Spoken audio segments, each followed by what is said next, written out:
Ramkrishna Timalsina. He is the former chairperson of National Inclusion Commission of Nepal.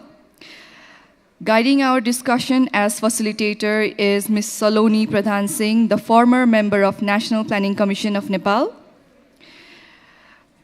We are pleased to have as panelists Professor Geeta Pathak, faculty at Kathmandu School of Law, Mr. Tek Tamata, the portfolio manager at UNDP Nepal, Ms. Ashwini KP, a special rapporteur on contemporary forms of racism, and Ms. Jasmine Sultana, the assistant director of NHRC Bangladesh.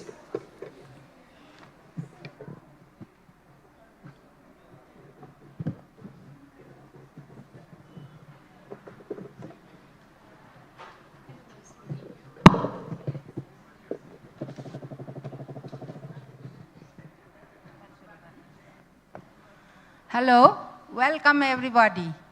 I think after lunch session is always like this. Shall we wait for a few minutes or we start? Okay, there are really many empty seats there. I hope friends will be coming back while we'll be starting.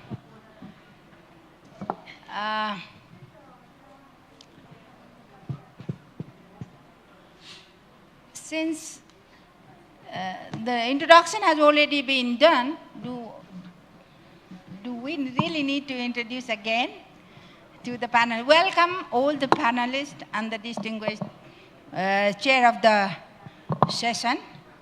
To take some time, let me again introduce the dignitaries in a little bit detail.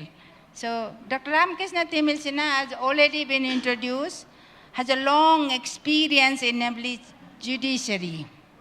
He is the former chairperson of the National Inclusion Commission of Nepal and has also served as executive director of the Law College for a long time.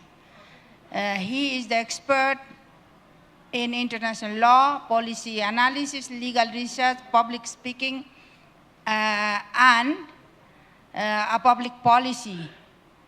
A prominent legal scholar and an educator, especially the law educator. Dr. Timalsina, welcome again as the chair. And let me again introduce our dignified panelist, Ms. Geeta Pathak. She's a professor in charge in Kathmandu School of Law, specializing in human law, human rights with focus on gender, and economic, social, and cultural rights. As she's a very good friend of mine, sometimes I really want to admire her contribution in the gender inclusion and human rights. Not only in this country, not only in South Asia, she has a very special contribution in Asia Pacific region as a visiting professor for the Asia Pacific Masters in Human Rights and Democratization Program since 2010. Professor Pathak is a senior advocate contributing to legal education and training in Nepal. She's also a coordinator of the alumni of South Asia Asian Teaching Session on International Human Law for Nepal. She has also contributed to the preparation of CEDAW initial and periodical reports of the government of Nepal. Welcome. Now, my pleasure to introduce Ms. Ashwini KP. She is the 6th special rapporteur on the contemporary forms of racism, racial discrimination, xenophobia, and the related intolerance. She has been appointed by the Human Rights Council in October 22, and she's been there since then. As the special rapporteur, Ms. Ashwini KP served as assistant professor in India. She's also a co-founder of JERIA, is it JERIA? JERIA Women's Alliance for Dignity and equality. As part of her research and activism, she has focused on policies related to marginalized communities, in particular to support their livelihood and access to education. Ms. KP has represented Indian Dalit women in various forums and helping them in strategizing on how to ensure that women from marginalized communities are empowered and are in decision-making roles in activism and mainstream social movements. Welcome.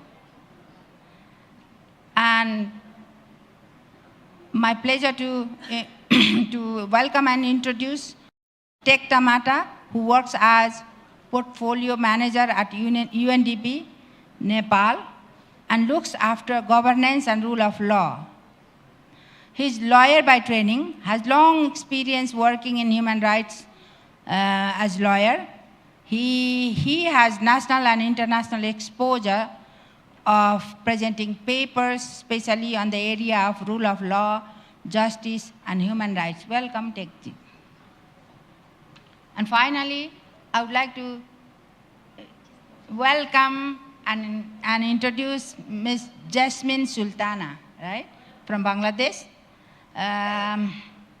She works for Human Rights Commission Bangladesh as an assistant director. We welcome you very much. Now, let's start this session. Let me really request Chair of the day to set the context and start this session. Over to you, Chair. Thank you, Ms. Saloni ji. Dear panelists and all friends and activists, civil society members, and specifically I would like to thank National Human Rights Commission of Nepal to organize such a beautiful international conference on gender inclusion in SNRI. And this weather of Kathmandu is very pleasant, I hope, and your staying is very good. And the theme, actually, I'm very happy to be here this afternoon to find galaxies of intellectual personalities from abroad and from Nepal itself. And even the theme of today's discussion, as we will discuss, is role of UNHRI in promoting intersectionality in Asia Pacific and recognize the diversity in its communities. This is a very burning issue. To my mind, what this topic will communicate the message in the field of human rights. This is very good topic. I thought that 36 years ago, intersectionality, the term, was coined. And during these 36 years of time, we have traveled a lot. The concept I have traveled a lot. Actually, from the very issue, when it was originated by Kimberly Crenshaw, she was American civil rights advocate and a legal scholar. Actually, she discussed this matter very seriously, going into detail to the social inequalities, critical race theories. And the situation that time was, she took into account, and long time, this concept of intersectionality has not been inculcated within the whole UN system. And it took a long time. Today, we are here, and if we take references of Amman Declaration and Asia Pacific, Human Rights Association's Asia Pacific chapter, they included this concept while deliberating this issue. And now, even in Nepal, we are very much serious about the concept of intersectionality. Because Nepal is a very diverse country. We have more than 140 castes in Nepal. At the same time, within those caste system, there are many sections, many communities. Especially if we take the example of gender justice, this is very broad topic. Within the gender concept, there is the concept of intersectionality. Suppose Nepalese Muslim woman, Nepalese Tharo woman, Nepalese backward woman, Dalit woman, and their situation cannot be compared with general concept of woman. Though gender justice lens is more important, and we have to include the concept of intersectionality when dealing with the issue from the national human rights institutions and international human rights regime. Even now, this is high time to think about to create a suitable international regime so that all the nations, member states, UN members, they all will be able to know the concept of intersectionality and its importance while working within the organizations and even outside the organizations. This is not only the issue of gender inclusivity. This is very broad concept of intersectionality. If we take seriously, we understand that we have diverse identities, we have socio-economic diversity, we have cultural and regional differences, we have legal and policy frameworks which are lacking. We have to make legal and policy frameworks incompatible with our constitutional mandate. Our constitutional mandate is inclusive society. Our constitutional mandate is management of diversity scientifically so that social justice would not be undermined. At the same time, one aspect of social justice is intersectionality. Also that we have to think about grassroots and regional initiatives. Because these days, our democracy is grassroots democracy. It should not be guided only from the top. It should take into account the bottom-up approach. At the same time, we should not only rely on domestic mechanism. We should equally involve into regional collaboration and international mechanism to develop this sort of common agenda. So I would like to cite Aman Declaration, which is very instrumental to internalize and to conceptualize this concept of intersectionality. So it talks about the recognition of gender justice, recognition of all diverse societies, and especially the persons who are marginalized. So the perspective of inclusive governance, inclusive participation, from this aspect, we need to collect data very properly. We have very poor data on this issue, especially in Nepal. Even if I go through the regional perspectives, even within this region, Asia-Pacific region, scientific and sufficient data are not available to analyze intersectionality. Again, we have to think about international cooperation in this area. Of course, we have guideline of Paris Principle for the UNHRI. Paris Principle does not mention specifically intersectionality, but it talks about pluralism. It talks about the concept of intersectionality within its philosophy, not in explicit words. So we have to interpret it so as to include the concept of intersectionality within its text. That is one of the major agenda we will discuss. Again, all human rights institutions around the world and within the Asia Pacific region, they will be able to develop a common understanding. Even will be able to follow those standards. And Nepal, and maybe this afternoon, Nepal will prepare some declaration that will include the constitutional vision of Nepal that talks about social justice, inclusive society. At the same time, it takes into account all sections of the society. Basically, women, Dalit, marginalized community, indigenous communities, even poor women, migrant workers, and so many other groups. They are there because of that.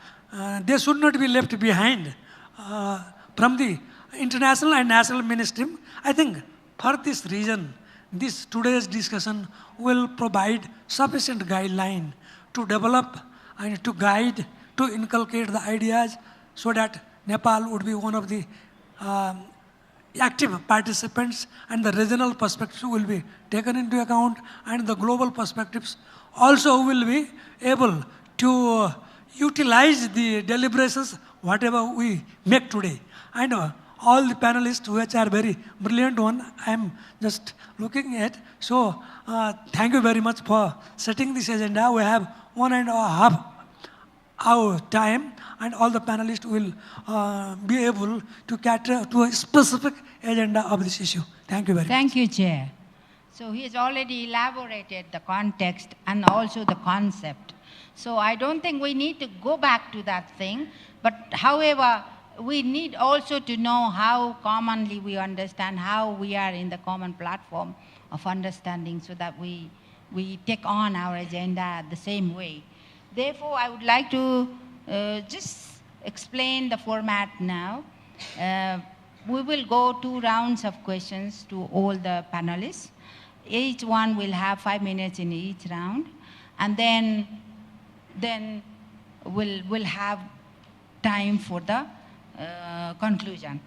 So first, I would like to go to Mr. Sweeney, and the question will be similar to everyone, as we all, in Asia Pacific, we all have lots of commonalities, but at the same time, we are also diverse in our contexts and culture. There are some commonality, of course. Therefore, I would like to pose this question to everyone. Why is this term, this concept is important to recognize as intersectionality in our region and specifically in our countries? How can NHRIs in the Asia Pacific region effectively integrate this in its discipline, in its work? This will be the question for everyone for 5 minutes each. Please. We'll start from there. Good afternoon, everyone. Am I audible? Yeah. Good afternoon, one and all.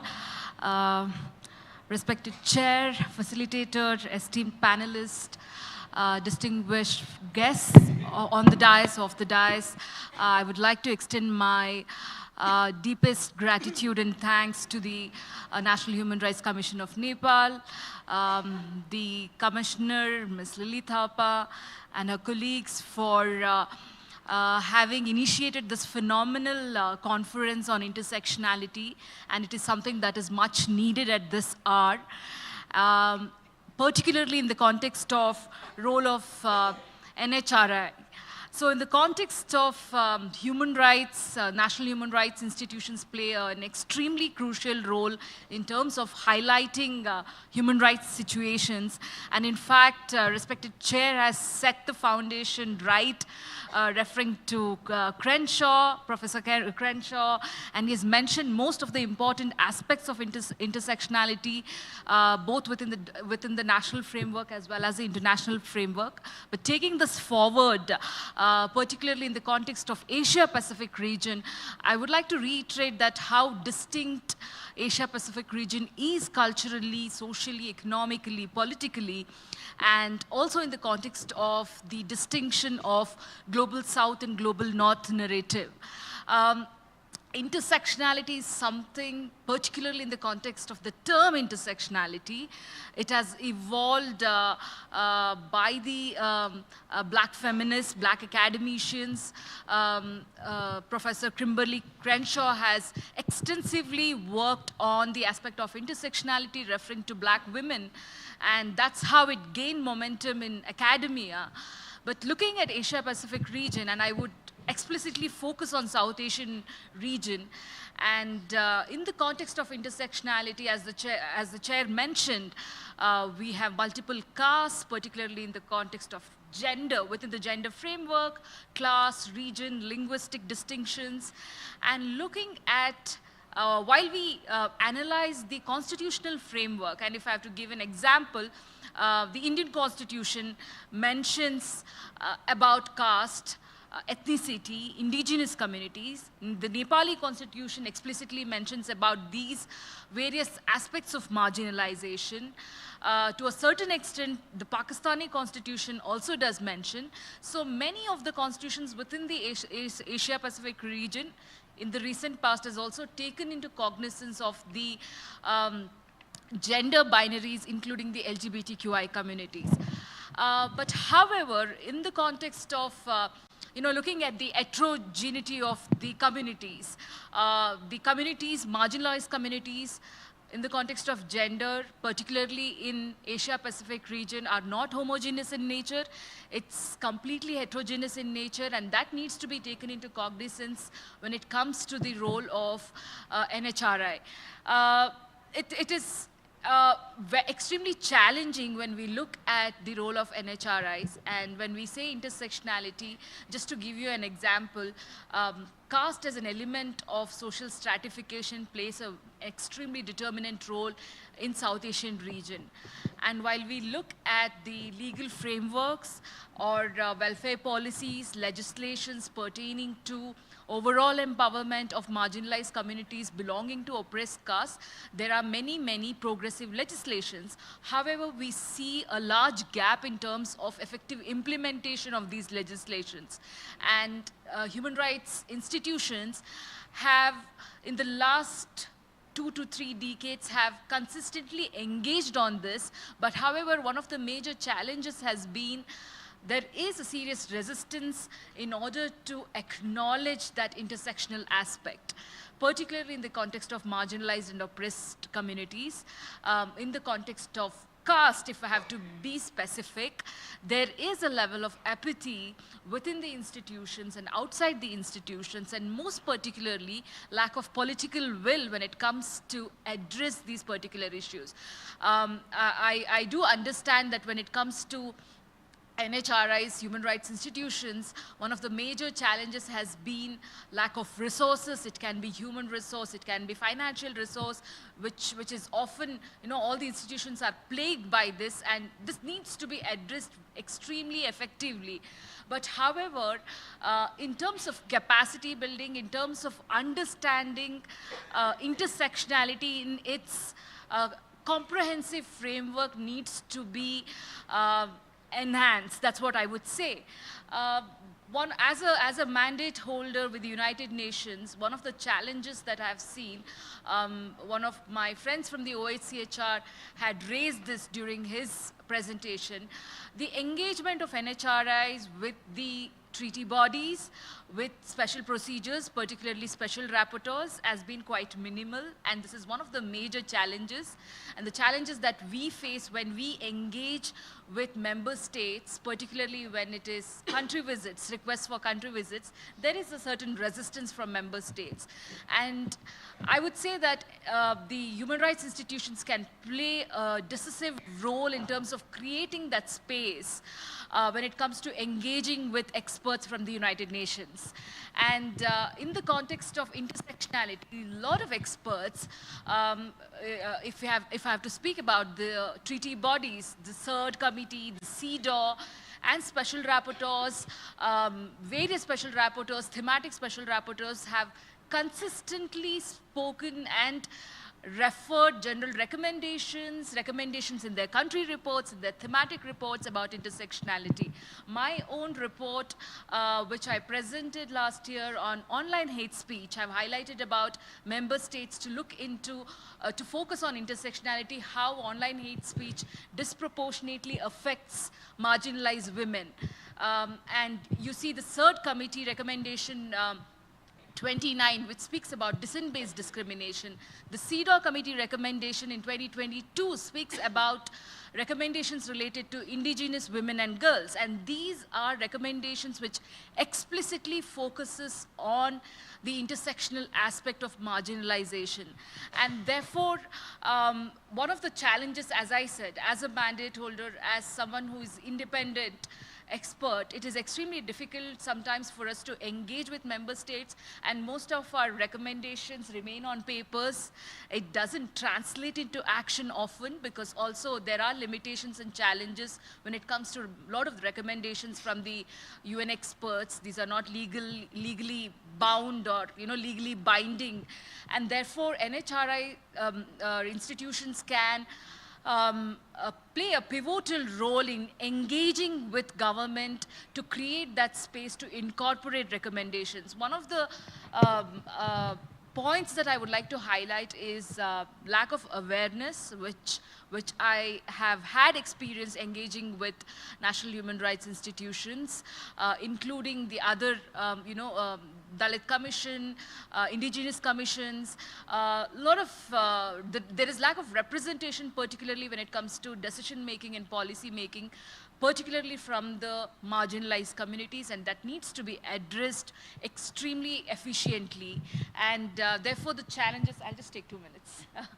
Therefore, in terms of addressing these challenges, I also see the National Commission of South Korea has been initiating a lot of work on advocacy related to LGBTQI. The National Commission of Malaysia has expanded to focus on various aspects of intersectionality. But however, we have to acknowledge the limitations and gaps that exist to make it more effective, and that would really require a collaborative consultation and a meaningful representation and a comprehensive approach in policies and framework that NHRIs adopt, particularly in the context of international intersectional approach of within the gender framework, and also to address marginalization of oppressed communities. Thank you so much.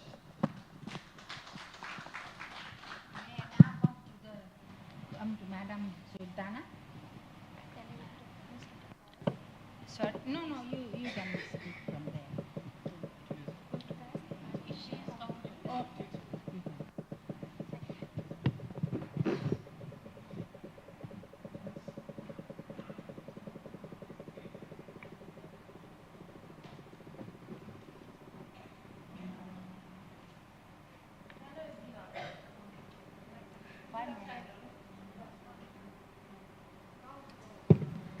Hello everyone, good afternoon. A warmful greetings from all of you from National Human Rights Commission of Bangladesh. And thank you NIRC Nepal to invite me for expressing the thoughts and view of National Human Rights Commission Bangladesh. The National Human Rights Commission Bangladesh is an independent statutory institution established by an Act of Parliament, the NHRC Act 2009. A structure for a NHRC was put in place in 2007 through an ordinance. The spirit of establishment of such an institution is to create a culture of human rights through public awareness and enlightenment on diverse human rights issues, so that the inalienable fundamental human rights of people are protected and the human rights situation is improved in the country. The third strategic plan is developed to guide the NHRC to achieve its mandate and provide a focus for the next 5 years in the light of emerging global, regional, national, and country trends. In this regard, the NSRC realized and felt the need to review key aspects of its strategy, including its corporate statements, to align them to the dynamic environment better to achieve its mandate effectively and successfully. Similarly, the core values and the strategic objectives are planned to be sharp as guiding principles and goals for the coming years. For this reason, the second partnership of NSRC is promoting and protecting the rights, advancement, and interest of women and children by creating all favorable conditions through following the gender mainstreaming approach. Raising awareness of women and men on women's rights contributes to limiting the power of gender stereotypes that prevent women from participating in social, professional, and public life, and depriving them in their full citizenship. Therefore, the NSRC will raise awareness of both women and men on women's rights and gender mainstreaming. Similarly, the NSRC will also raise awareness of child rights. Besides, NSRCB has played an important role in the following areas: addressing gender-based violence. Like many other countries, Bangladesh is witnessing a rapid increase in gender-based violence, domestic violence, child marriage, etc. NSRCB organizes different awareness-raising seminars, webinars to address, monitor, and to make recommendations to the government. May I request Ms. Sultana to focus on intersectionality, the topic that we are talking about? Okay. And you have just, Okay. have 5 minutes only. So 2 minutes left. Okay. National Inquiry into Violence Against Women and Girls, NSRC conducted a comprehensive national inquiry to identify the root cause of systematic human rights violation. This inquiry specifically focused on rape and violence against women and children, aimed to understand and challenges faced by survivors. Monitoring and investigation. NSRC investigates allegations of human rights violation, including those related to gender-based violence. Drafted law. Commission has drafted sexual harassment prevention and protection law and anti-discrimination law on the basis of guidelines given by the Honorable High Court Division, including the strong participation of different stakeholders. Besides, Commission has also drafted anti-discrimination law and Domestic Workers Act with the participation with different stakeholders. And NSRC engages in policy advocacy to prevent violence against women. They work to strengthen laws and policies related to GBV and build constituencies for prevention. Commission drafted sexual harassment prevention and protection law on basis of the guideline given by the Honorable High Court Division with active participation of government and non-government representation and submitted to MOCA. Besides, Commission conducted a 1-year-long national inquiry to address the root cause of rape and gender-based violence and its remedy. Thank you all. Thank you very much. Now I would like to come back to Tekta Mataji. So, since the concept is already explained here, how can NSRIs in our context really integrate this intersectionality in its justice process? How can this also be inside and out? How can this be implemented? Thank you so much. What are the challenges? Thank you so much. Talking about how to integrate the intersectionality into the human rights governance and the justice sector. Let me pin out few of the points for your consideration. The first and foremost thing is about mandate given to the NHRIs. It's not only in Asia Pacific, rather NHRIs are by virtue have the same kind of mandates to protect, to promote, and respect the human rights. And like the human rights are unconditional. That means the Commission's scope has also to be unconditional. They cannot kind of confine their interventions within few of the areas. Human rights is a broader. So talking about their mandate and the interventions, responding the issue of integration itself into, there are few things that Commission the NHRIs can consider. The first and the foremost thing is about business modality that NHRIs should, revamp. Business modality meaning like, it's a governance to look after the intersectionality while carrying out, while undertaking its organic functions. For example, now we consider mostly the, monitoring, I would say investigation without giving due attention to the socio-economic issues, say long-standing human rights violations. And long-standing human rights violations are one of the key challenges under intersectionalities. Unless and until you are able to really respond the long-standing human rights issues associated with social manifestation, it will be difficult to really root out those the issues. For that, Commission has to have the revamped business model with having necessary tools and systems. That is one thing. You may have like separate department, or say you may strengthen the coordination and the network with other like-minded institutions. Former, speaker was mentioning the Anti-Discrimination Commission kind of. For our contest, we have a couple of commissions, thematically based on responding the issues of thematic issues of human rights violations, and commission can strengthen collaboration and coordination, but it has to be systemic again. The third thing is anti-discrimination strategy. It should also not be led by one of the agencies, say, one of the commissions. Say like Women Commission, though like they have like organic mandates on gender issues, but the overall anti-discrimination strategy has to be led by NHRIs, the umbrella institution of human rights, and other thematic-based commission can be part of it to implement it out. So these are, few things at the principal level. But more important thing is, and it's been tested, I think you may think of to, follow it up or say, embrace it. That's about stops, discrimination from your end itself.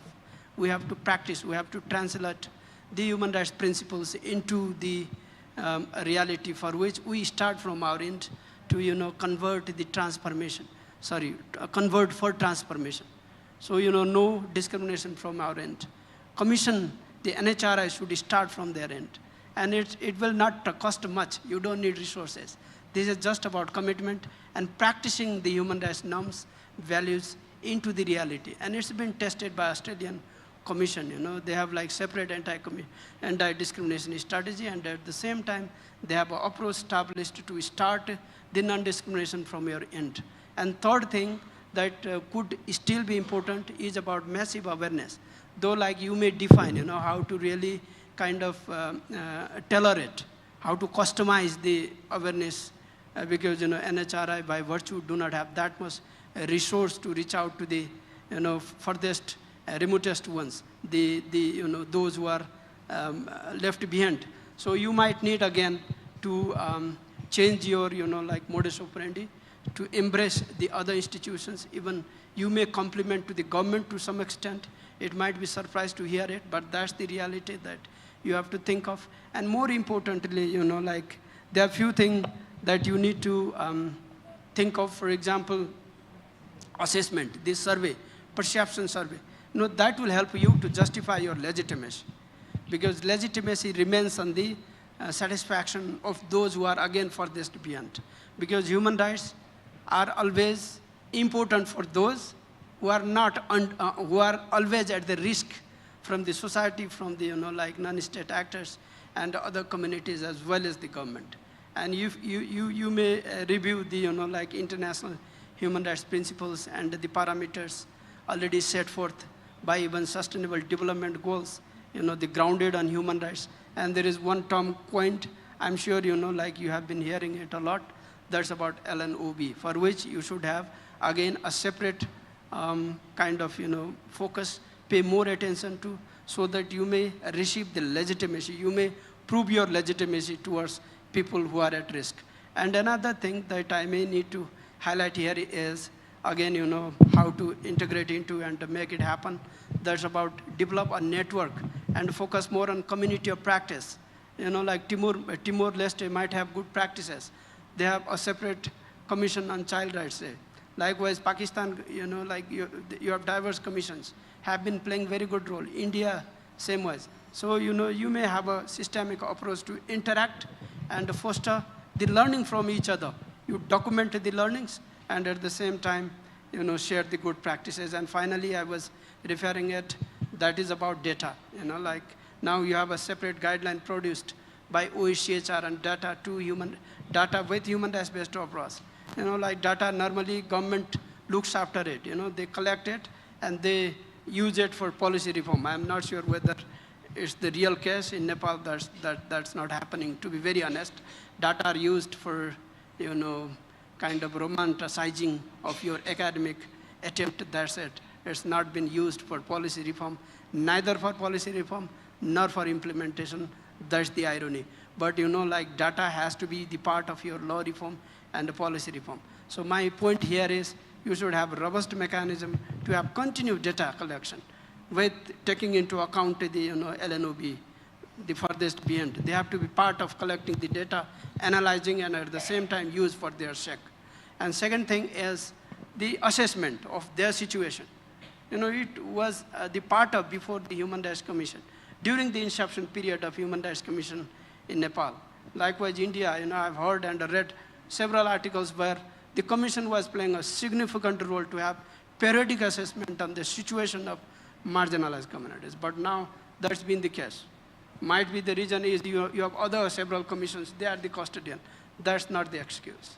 As an umbrella institution, the first, I reiterate it, for most responsibility goes to the commission as an umbrella again institution to collect the data, feed in, and react, intervene if there are any violations taking place. So these are a few things I just wanted to highlight. Thank you very much. Thank you very much. Finally, I would like to come to Professor Geeta. Since she has been in advocacy, she's been in education, she's academia, at the same time also doing so many researches. I would like to really request you to highlight on what should be our common understanding on the term intersectionality, because the intersectionality itself intersects into different levels, layers, and for our locus of the development area. That's why I would like to highlight a little bit on what should be our common understanding as the region on intersectionality understanding, because each level and layers understand it differently. And one of the common expression that I got from the panelists is we need to develop very high level of awareness. So what should we aware about? What should be our common definition of intersectionality here? Please. Well, thank you very much, respected chair and everyone present here. Collectively, I would like to namaskar to all of you. When you introduced myself, and I was wondering, like, how can I be limited within 5 minutes? But yes, it's 50.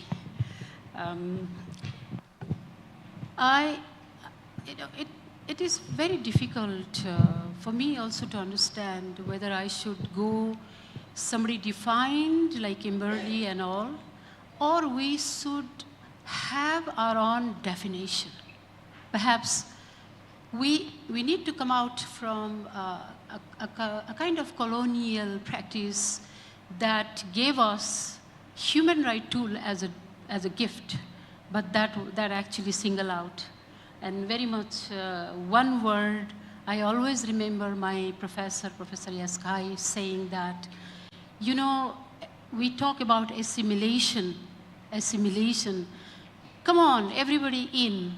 I have not singled out you, but what about accommodation? If we have thousands of people here invited and the seats are limited, only 100, they can still be assimilated within the room, but the accommodation. So my proposition for the question is, like, I would like to pose in a form of like the narrative inquiry. Perhaps the time has come to collect a lot of stories, because not one case fits into the other one, even if the plight is the same. So one case was reported a ways back during the armed conflict, right after the armed conflict. I was writing, sitting there, what should I talk about to say my understanding of intersectionality. Rather, I would like to say, somebody said that, hey, this is my plight, you understand my intersectionality. So that was in a remote village in Nepal, affected by armed conflict.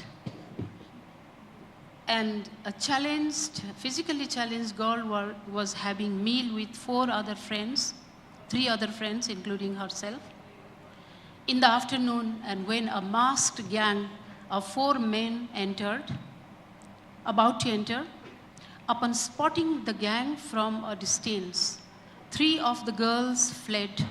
They ran away, but the girl with a form of disability, here I don't quote special ability because that was her voice, that I am disabled, not especially able, because 3 of my friends ran away and I was gang raped. And she said that the survivor lamented, saying that if only I have, why only me? Why didn't I run? What created this barrier? First time I realized that I'm not specially able or differently able. I am disabled. That was that girl, and that gives me a kind of and the girl was Dalit.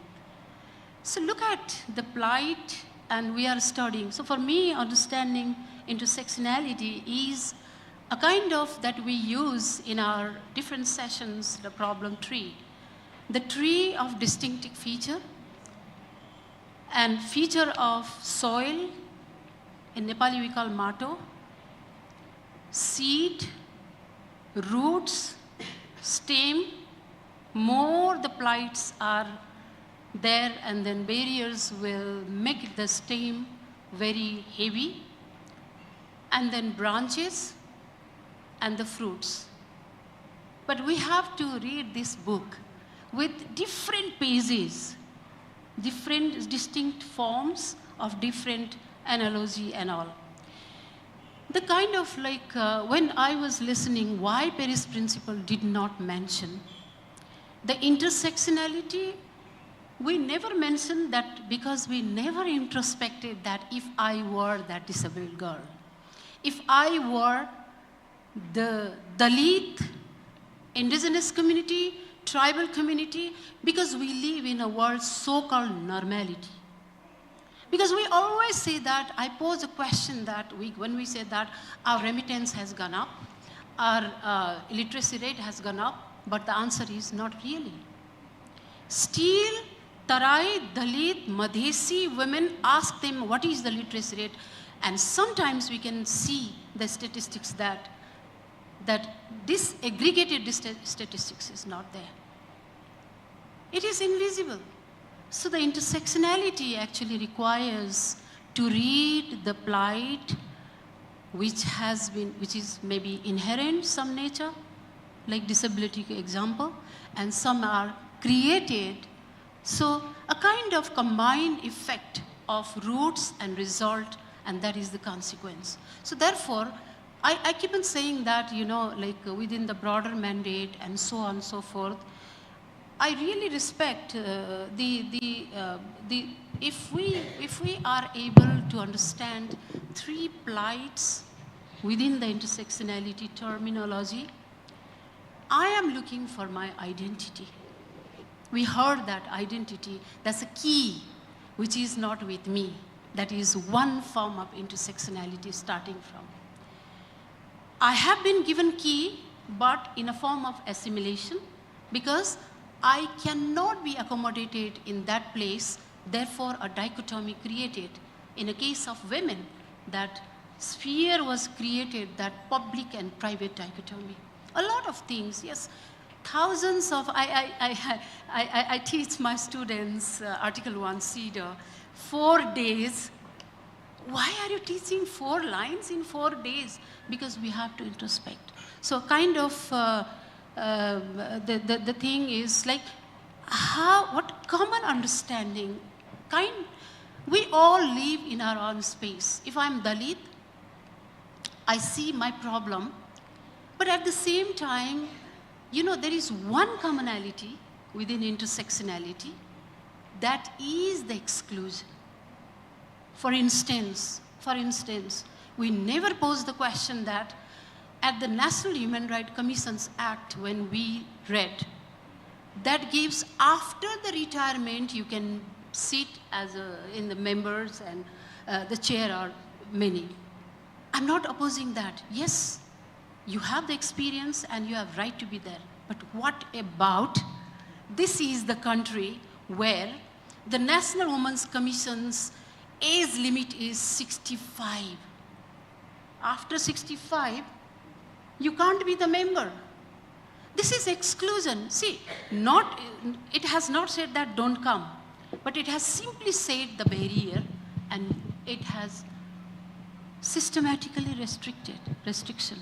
So we have not been talking about the common ground of, for instance, if we really need to understand, perhaps we can use better the social security, social justice, and then there is one provision, Dalit. I keep on saying that, look, it is for Dalit, but you can also use for other intersectionality because the plight is same. Not Article 18, but but together with. So therefore, intersectionality is for not only the inclusion, but towards liberation for the rights-based approach. Thank you very much. Yes, thank you, Professor. Intersectionality is a theory, a concept, and that holds aspects of identity, yes, such as race and gender and mutuality constructive intersect to create unique experiences of discrimination, exclusion, subordination to extreme contemporary human rights. Thank you very much. I would like to go into the other question that will be one round. I really request you all to be within the time limit. I hate to say stop and say no, but we have limited time now. So we've discussed about where we are and what is in our context. And we are in this region. And the regional machineries operate almost the same way, whether it is in Nepal or in Fiji or in Australia or in any other country. So as panelists, what would you suggest that what should be the approach that NHRC is within its own institution, and when they go ahead in the judiciary justice system should work, and what do they recommend the governments to operate with? What should be the recommendations to each of our governments to support for justice with intersectionality, so that no one really should be left behind? Okay. Do you want to start first or? Okay. First, I would like to go her first. Yeah. And so let's come like this. Okay. Yeah, so same question to all. Sorry. Same question. Okay. Thank you. Thank you. In terms of national human rights institutions' participation, my fellow panelists mentioned about the mandates, particularly, enhancing the mandates.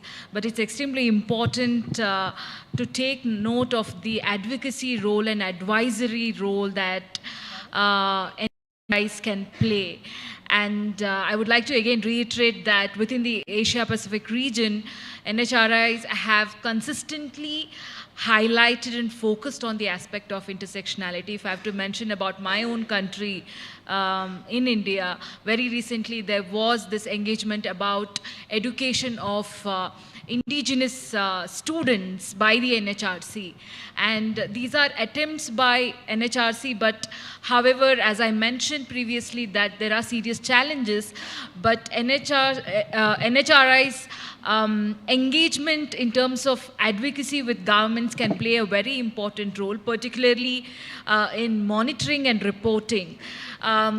There is a lot of space within human rights institutions, particularly in the context of research.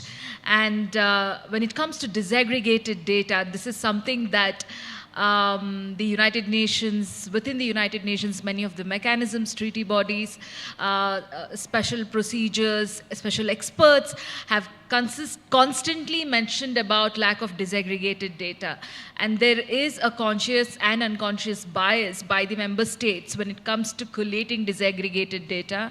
And sometimes it confines to academia alone and it doesn't translate or reach the policy space.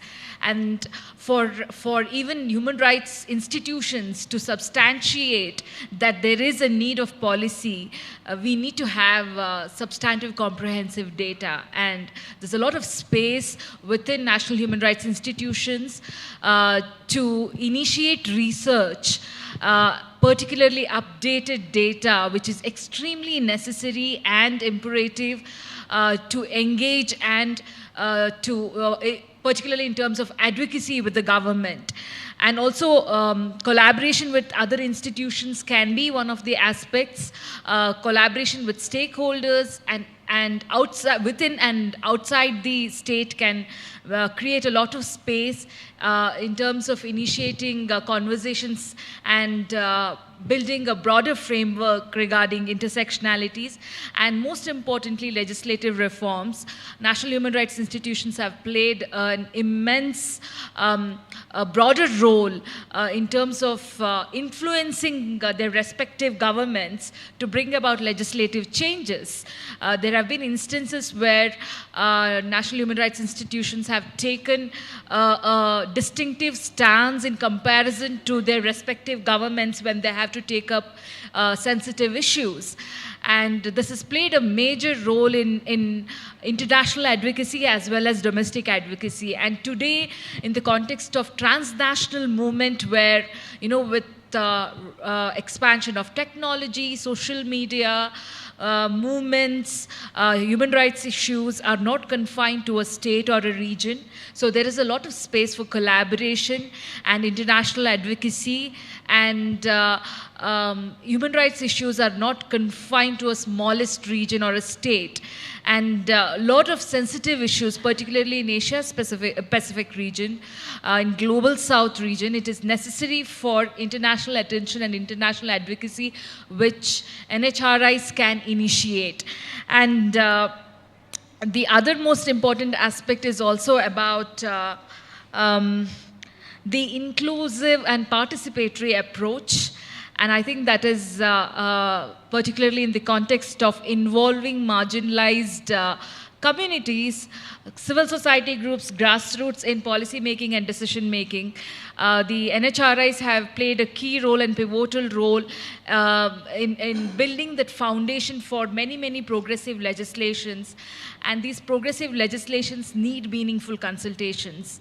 And intersectionality is extremely contentious sometimes when there is a lot of resistance from a certain section of the society, a certain quarter of the society when it comes to addressing issues related to marginalized communities. There is also a strong resistance. To give you an example, the moment we talk about affirmative action, there's a strong resistance from privileged communities. And this resistance is also to relatively bias. So when generally we speak about affirmative action for women, most of them are okay with it. The moment I speak about affirmative action for Dalits, or within women reservation I speak about Dalit women, then there is resistance. Then there is this apathy or this question about who deserves, who is meritorious.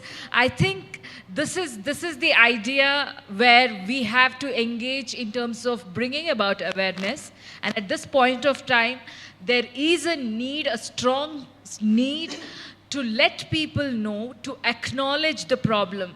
Firstly, there is a serious apathy among state institutions, individuals, and also there is ideological biases from individuals who are part of NHRIs, and that needs to be addressed. Not everything is perfect. Similarly, not everything is imperfect. There's both pros and cons in institutions. But our aim must be to engage constructively, productively, and rectify those gaps so that it benefits oppressed communities in a larger way, and it cannot be lip service or symbolic. You know, the change or the social transformation, the social reformation should be substantive and comprehensive with all the gaps and limitations that's there when it comes to NHRIs. But I do recognize and acknowledge the positive role, the significant role that these institutions have played in the last many, many decades. But I would also insist, I see many of the heads of institutions here from across Asia-Pacific region. I would really appreciate if each one of you could engage with international experts, because sometimes when there is resistance from the member states, we rely on institutions like yours, and this can enhance the space for us to engage and facilitate a better space for marginalized communities.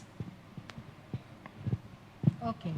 So, for TechG, since you are representing the multinational, intergovernmental organization, often charged with the protection of human rights, the United Nations has been a bit slow in embracing the insights gained from the intersectionality. So what do you really suggest at the global, regional, and the national, machineries to operate with the effective tools? Thank you so much about the limitation of UN agencies. I am sure that you are aware about. So sometimes we cannot become the political, kind of body to intervene. However, again, to address the long-standing issues and to make sure that you have human development, not just infrastructural development, UN agencies are doing quite good. That I can claim and I can be proud of. And it is, again, UN agency who comes up with, the parameter or say indicators towards recognizing, admiring, strengthening the human rights. So talking about multisectionality, again, it's one of the frameworks. I can refer you the name, that's Minority Declaration, though it's just a soft law, which has come up with the indicators to define intersectionality. And there are 4 areas. And they also, through UN systems that former person was mentioning. You have special rapporteurs, you have UPR, you have the separate committees, particularly the CERT committee on the racial elimination of racial discrimination.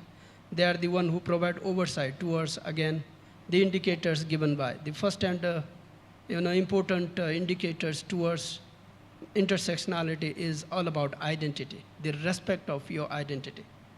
Yeah, for which, again, government has to be ready for, and its UN agencies dutiful towards making sure accountable to it. The second one is about non-discrimination. At any form, there should not be any discrimination. If that is the case, it's again UN agencies, it's again NHRI, it's again CSO, and other arms of the government work together to eliminate it out. And our motto, our mantra has to be work for eliminating it. The goal has to be elimination. And non-discrimination has twofold. One is anti-discrimination, which is more sensitive, more protective. That means, there shall be no discrimination. If that is the case, one has to be penalized. That's for sure. And state has to be the punitive measures on it. It's not only protective laws, sometimes punitive laws, punitive messages. Government has to be always constantly giving message to the people that if, crimes or say discrimination happens, that will be penalized. That's more protective.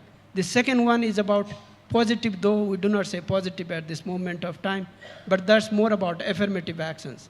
You have to make sure that marginalized ones who are furthest behind have to have opportunities to be part of state building, because they are always suppressed, and it's a state to create enabling environment through affirmative action and other special measures. It's their entitlements, it's their rights. It's not that government is, providing as a mercy. Yeah, that we have to understand. The third one is about participation and representation. These two, if we are accountable to us, I think, you can make the difference. And UN agencies are obliged towards, working with government, with non-government institutions, with NHRIs, CSOs, and even with, private sector to create enabling environment. We cannot, again, I reiterate, intervene, but we can, complement by creating enabling environment. And talking about, what could be the key thing where UN system and we all can contribute, particularly NHRIs. I have 5 S for you. S, right? The first one is about study, and study. Meaning like, we should have systemic assessment and studies that I was putting forth. Because you should have logic, you should have data, you should have statistics, and you should have evidences. Otherwise, government will not, trust you, because NHRIs are virtually not trusted by the government. So you have to be more powerful on that. The second one is about self-assessment. You have to make government sure that they do self-assessment. Self-assessment in terms of, their suppression done, based on caste, gender, whatever, like forms that we have been witnessing so far. So government now, it's our time, it's not only Nepal, I'm referring all the South Asia, we have the same problems. We have caste, we have creed, we have status, well, a lot of stereotype mindset, harmful practices that we have been encountering with. So it applies with all the state, all the government that you go for self-assessment, and rectify accordingly if there are any mistakes done. You go for public even apology. The third one is systemic transformation. Now this is a time not to work on change, but for transformation. It might take time, there is no doubt, but you should have systemic interventions as well. So structural transformation through systemic interventions. And last, S is about strengthening NHRIs. That's again been one of the critical challenges. When I was working with CELAR, Center for Legal Research, now I do not, hear much about, but this was one of the institutions which did a lot, about NHRIs. I do have memory, and I started my career with CELAR. My first work was to, draft the regulation for Human Rights Commission. It was in 2000, right? 2001. And while doing so, I had a research of Malaysia, Maldives. These were the countries where NHRIs were fantastically working. Now that's not the case. Government is not supporting, and there is not, adequate support provided so far, even those, marvelous countries. So, government always is conservative towards providing adequate support to the NHRIs. So this is a time that we have to collectively work to make sure that we have the environment given by the government in terms of resources, in terms of, policies, practices, these all things. So strengthening NHRIs is a must. And lastly, again, one more S for you. We know, this Me Too campaign. Now we have to start one more, campaign that has been tested. That's about stops with me. Stops, like discriminating others. That's the practice. Human rights is not just about provision. Okay, that's thank about you. word. It's about practicing and very translating limited time. into the reality. This is more important message. Right? Thank you. Thank you. So now, Professor, she has refrained. She said she will not speak now. So, Geeta, I have a little bit more. She says she will not. Okay, please. Since approximately 2000, UN treaty bodies have cautiously begun to explore intersectionality as a theoretical framework. He's already explained about it, for examining right violations. While the policy reformation of this trend are encouraging, then the treaty bodies embrace intersectionality as theory, as policy, as the discipline. However, we know the implementation. So since the implementation is so weak, it has been very slow. It has been a bit, not only weak, it's fleek also.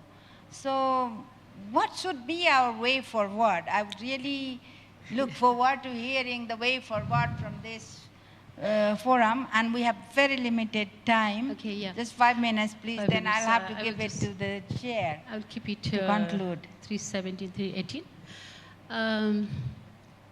To respond, you reminded me one of the cases decided by Justice Anand Mohan while observing the case of human trafficking. He, along with his fellow judge from the Supreme Court, said that to the civil society, please bring the case challenging why Supreme Court's judgments have not been implemented instead of bringing too many problems. So solve the problem first and then go for pipeline. So that was beautiful judgment from Anand Mohan, Justice Anand Mohan and all. I would like to compile with this because I saw also like integrating this and NHRI and also Asia Pacific, although we do not have time because it's a very complex issue. But the time has come because we represent from different countries, different the NHRIs, and then helping hands. We are either stakeholder or helping hands. So what we can do is at least pick up common issues. One, common issues where at least there are certain things where we can work with the common understanding of gender and the construction. At least. And I can see the reports. Maybe we should start compiling the report which NHRI has said where in Asia Pacific. Maybe this has come, if you see just a ways back the history, like just very quickly, the scenario of 1993 shifted into in 2012 in ASEAN, at least coming up with the declaration. Then why not in Asia Pacific one? But it has to be disaggregated data, and maybe we can start like NHRI data bank of gender understanding and gender vocabulary, gender application, justifying those things. At least we can pick up some issues of zero tolerance, no harm theory, which is the mandate of NHRI. And second, the platform that creating the massive awareness campaign. I remember National Human Rights Commission has a beautiful document called of Nepal, the ESCR indicator mapping. But I doubt that many of us whether have come across. But that's a beautiful document. Why? Sometimes what happens that, reading, people don't have time also. So why don't we create by involving the youths who cannot write and be even failed in exam? I know some students, they failed in SEE, but beautifully articulating in the picturizing and then animated pictures. Why don't we use the ESCR indicator of NHRI can be translated and shifted into the people's understanding animated way? Maybe this is second. The third, which we can use is, maybe the time has come to review our own laws and make it very little, short and sweet. Some mergers are necessary. Maybe the 1 minute left, the umbrella framework for gender. Because I already mentioned, the issues have been mainstreamed. So national human rights institutions, and especially referring to NHRC Nepal, which is, of course, can be the guardian, because all issues fits into human right. But sectorially, we are talking about specific focus on the women and Dalit and indigenous communities and tribals and all. So maybe the time has come with this broader mandate of NHRC, strengthening ourselves that, see, we are not dissected, but we are equal, but our way of, the style of working should be common. So there is no other option other than creating a common approach of result and process indicator. Thank you very much. I'm so sorry, we have very limited time for question answer, but we maybe 2 questions. If there is any prominent questions that anybody would like to ask to the panelists, please give the name of the panelist, address the name of the panelist, and ask. 2 questions. Okay, 1 and 2. Here. Red one there. Mike Dinesh.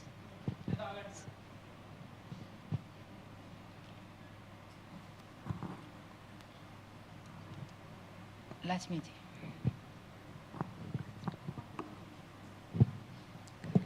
Thank you. What's her name? First of all, thank you very much for wonderful expressions of the all panelists.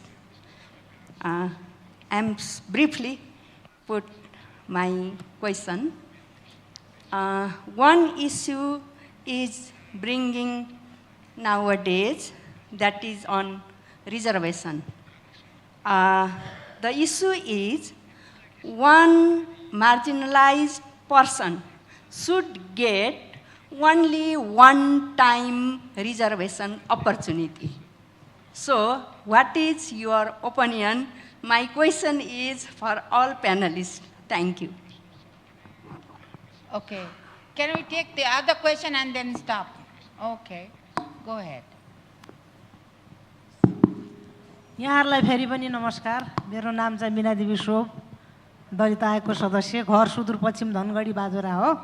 मैले चाहिँ बङ्गलादेशको प्रतिनिधि साथीलाई के भन्न चाहन्छु कि यो सिफारिस गरेका विषयहरू भन्नुभयो, कुन कुन विषयहरू तपाईहरुले त्यहाँको सरकारलाई सिफारिस गर्नुभयो भन्न चाहन्छु। यति नै हो मेरो प्रश्न। हस्, धन्यवाद। तर अहिले हामी इन्टरसेक्सनालिटी विषयमा मात्रै कुरा गर्दै छौं। बङ्गलादेशको साथीसँग तपाई त्यही यसो बसेर सोध्नु भए हुन्छ है त। अहिलेको विषय भन्दा फरक पर्यो।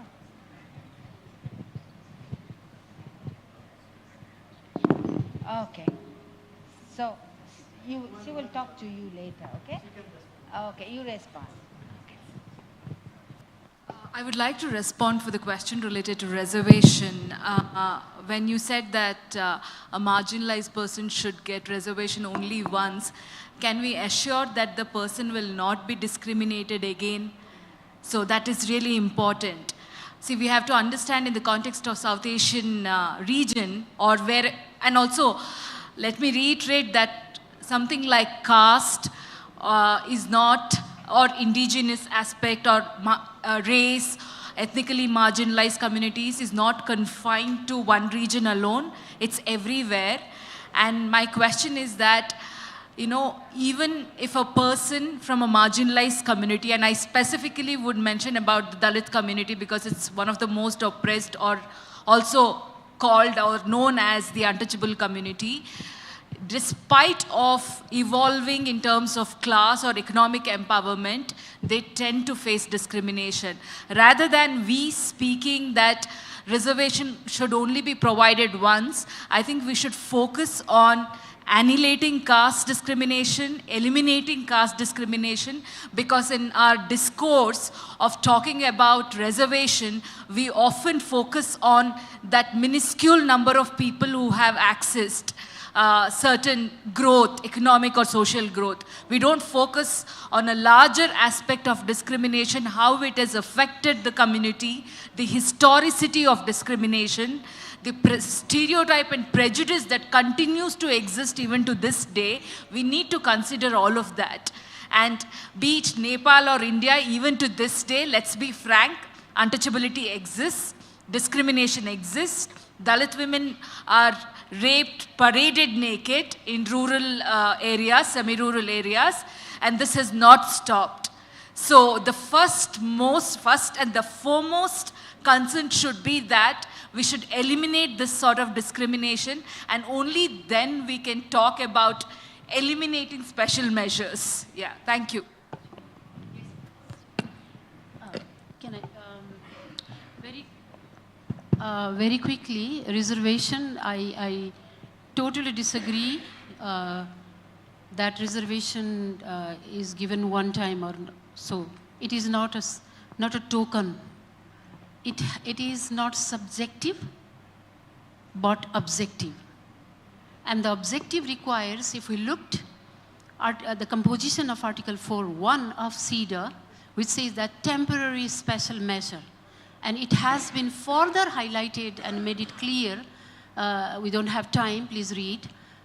General Recommendation 25 of the CEDAW regarding the temporary special measure means here the reservation has not given to one person, but for the cause. Until the objectives are not fulfilled, it can be maybe 10 times. 10 times means the failure of government. Why government has not become successful in one time? So it is compensatory justice, not the reservation. Thank you very much. Just to add up, in our contest, like it's been a fundamental rights, right to social justice, right to protective equality, these all, and more importantly, right to have inclusion. These are fundamental rights, and the fundamental rights are always unconditional. And talking about practice of like affirmative action itself, I had a study, there is a publication, I'm not sure whether it's available. Years back, there was a small booklet that I produced. And while doing so, I found a very interesting story about it. That's about a self-liquidation theory. There should not be time limitation for reservation. Once you have enabling environment to say, once you start realizing that something is happening, you feel more dignified, you will not be going for this. So, time limitation is unnatural. Likewise, about the timing itself, starting, say, recruitment and retention. These two are must. Thank you. Okay, thank you very much. Yeah, I hate to stop this discussion which is going on so lively and on the issue that I am with for all life. As gender and social justice is not just a theory or the principles to discuss in such a forums, in a formal settings. It should be our religion.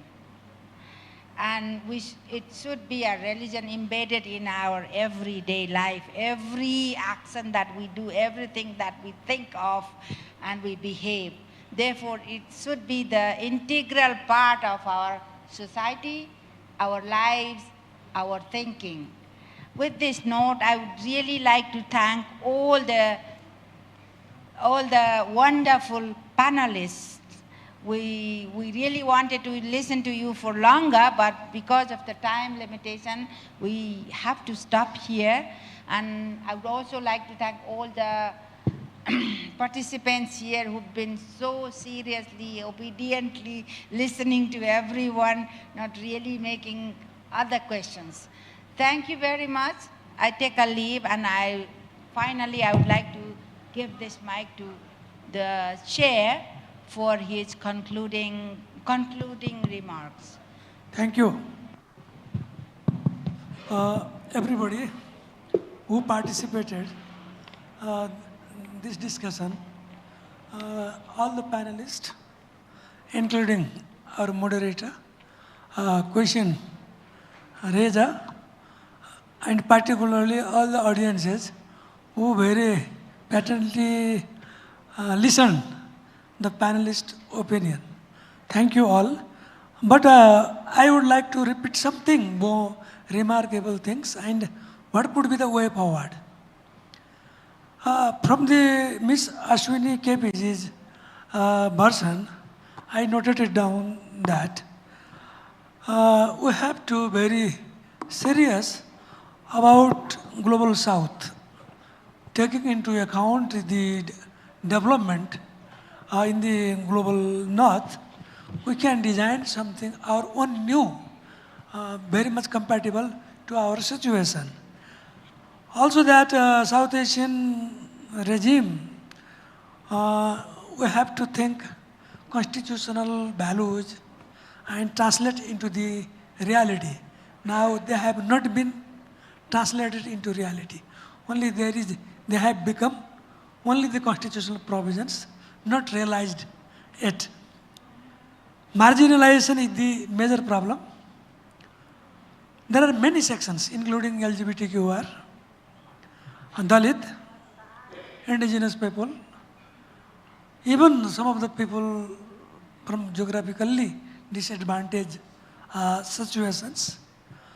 There is apathy within and outside the institutions. Problem of resources is everywhere. UNHRIs are to engage, and their engagement is necessary with even treaty bodies, governmental bodies. There must be very good engagement of UNHRIs internationally with treaty bodies, and nationally and internationally with some institutions responsible to implement it. We have to create the space and implement the very motive or the intention of SIDA and CERD. We have to find out the very core philosophy and recommendations and comments on these treaties, international treaties. So these are some of the issues, and at the same time, affirmative action should be redesigned so that intersectionality will be taken into account. It must, if we take the example of Nepal, within the group, we have to create new subgroup so that intersectionality can be taken into account. This is another thing. Legislative reform, all of the panelists have referred. Also, all panelists in one tune, they say research, research, research. Study, study, study. Find out, create data, disintegrated data, particular data. They are required. So, UN bodies, UNHRIs, even the universities and the research centers, they should focus on collecting, creating, analyzing, and using all data so that intersectionality could be materialized in the days to come. I would like to thank Mr. Tek Tamrakaji, who very elaborately highlighted socio-economic issues, root out all social discriminations. He discussed about the tools and also the system of operation and anti-discrimination commission's issue also he raised. And these thematic commissions, all thematic commissions should take into account this intersectionality. We should collect some best practices and we transform our theories into the living reality. He focused on that. For that, he emphasized awareness and sufficient resources to, if we could not eliminate, to reduce these issues. And he focused on not only legality, he focused on legitimacy. And he highlighted the role of networking within the UNHRIs, within the countries of the regime. Of course, there is systematic injustice. For that, we need systematic interaction, systematic remedies within the constitutional framework and within the international legal framework. For that, we need some of the policy matters to be reformed, robust mechanism, periodic review, umbrella organization to look after these issues. He raised these issues. Thank you very much. Also, Professor Geeta Pathak ji very much highlighted the colonial mindset to democratization. We have to move towards democratization. Justice not only to women, but everybody. But justice to poor women is more needy. And justice to the rural women, poor women, disabled women, incapacitated. This is more relevant and more urgent. Also, she gave some of the examples of Nepal, which very relevant. The person with disability, and she gave different forms of discriminations. Also, she focused on umbrella framework. We have to develop some umbrella framework. So, the Madam Sultana ji from Bangladesh highlighted the situation of Bangladesh. What the Bangladesh Human Rights Commission has done so far. And in the days to come, what they are planning to do. This is good of the comparative advantage to us to know about the Human Rights Commission and situation in Bangladesh. Thank you very much, Madam. From these discussions, what I concluded, there is subordination, subjugation, discrimination in South Asia and in some respect globally. But we have global parameter. No one should be left behind. Of course, no one in the ideal situation. But within this idealist situation, we have to create some space to more needy people, more marginalized people, more vulnerable people. So we need to think from the policy and legislative framework to design intersectionality aspects supported by the sufficient data. So way forward can be engagement of NHRIs to work on this issue, reclustering the clusters so that intersectionality could be addressed, recognizing anomalies or gap between the law and Allah. We have simply a constitution and a law. But now we have to transform it, a law from to the law. Means we have to implement it very properly. We have to make it more legitimate. We have to define, think and rethink about the identity, the end role, to eliminate non-discrimination, and we have to develop legislative, or we have to design and be advocate to reform, legislative reform and policy reform in the realm or in the country. Participation and representation of those communities who are lagging behind. For that, we have to create enabling environment, legal and institutional environment. Even we have to restructure our working style and modalities. We have to make a self-assessment to internalize our weaknesses and to overcome and go ahead in tune with international standard.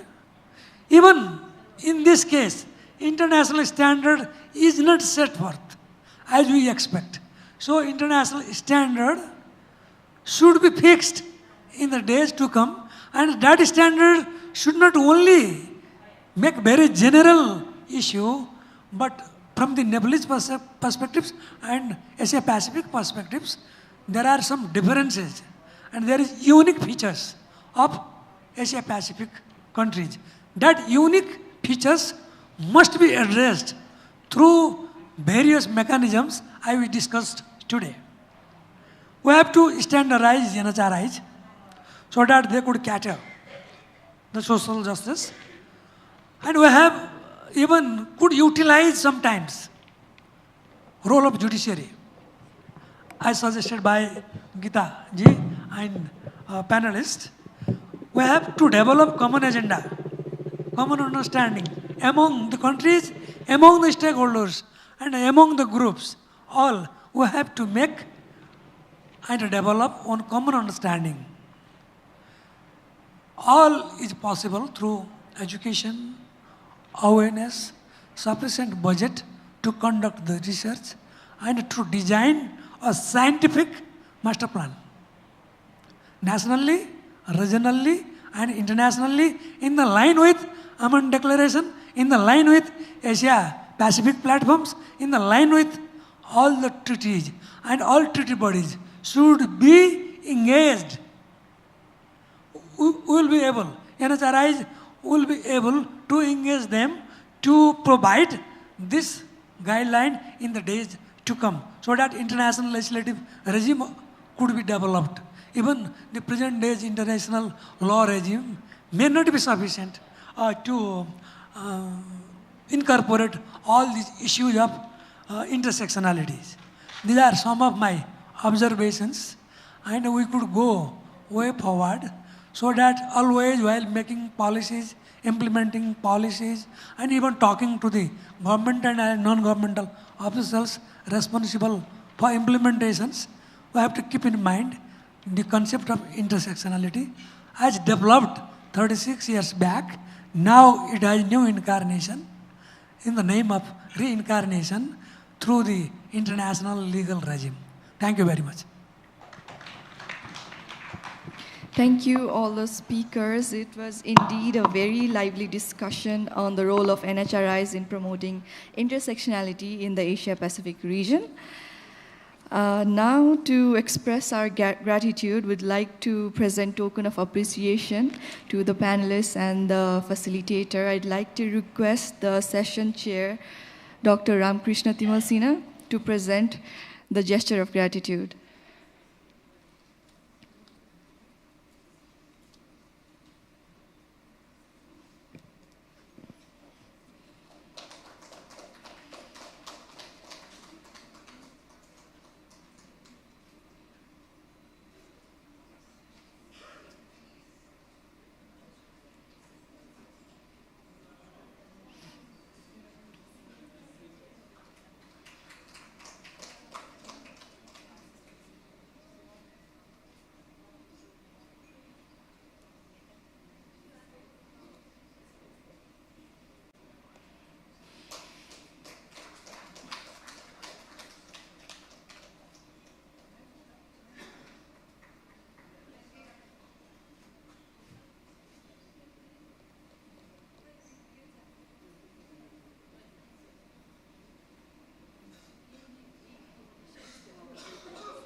I request the chairperson of NHRC Nepal to offer a token of appreciation to the session chair, Dr. Ramkrishna Timalsina.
With this, we come to the end of the second day of our conference.